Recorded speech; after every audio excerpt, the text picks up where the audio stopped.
Hello guys, eto po ako kay BFF Eileen Garden. Nakikita nyo guys, napaka-cute ng chika. Ito ang chikong bansot, pero nasa paso pa lang siya, pero namumunga na siya. So, magkano halaga nito BFF? 2.5 ang halaga nito. Ang talagang binonsai na chika. Grabe. Kung ayaw nyo ito lumaki ng todo, pwede ito ilagay sa malaking paso. At ito rin ay mahihinog. Tapos, mamumunga din siyang marami.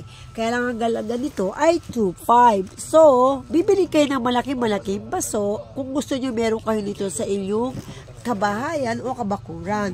Siguro ako kung kalolooban ni Lord, pag may asyenda na ako, tsaka ako bibili ng ganito. Ay, naku, napaka-cute naman ng Chico. Chico, Tagalog ba to? May lahing imported po ang Chico na to. Saka pa, ang Chico Tagalog ay talagang malalaki.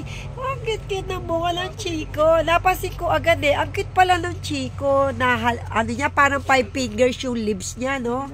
Ayan, ang lalaki ng Chico. Ayan. Ayan pa daming bunga ng Chico. Kaya punta lang kayo dito kay Eileen, dito sa, anong lugar to? Longus Kalumpit. Ito po siya.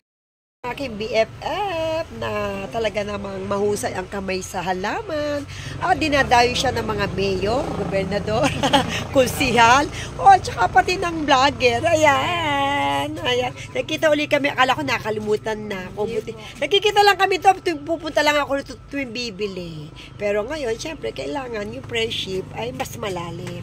So, invite ko siya kapag meron mga okasyon na pwede silang invite mag-asawa. Ayan, thank you BFF. Ayan. Hayaan mo BFF pag marami na akong pagtatamnan, bibili ko sa'yo maraming Chico. Ayan. Hindi na ako bumibili sa iba, sa kanya lang ako bumibili kahit ako yung taga Malolos. Dati kasi sa Tabang ako bumibili. Ay, mga shoutout sa Tabang.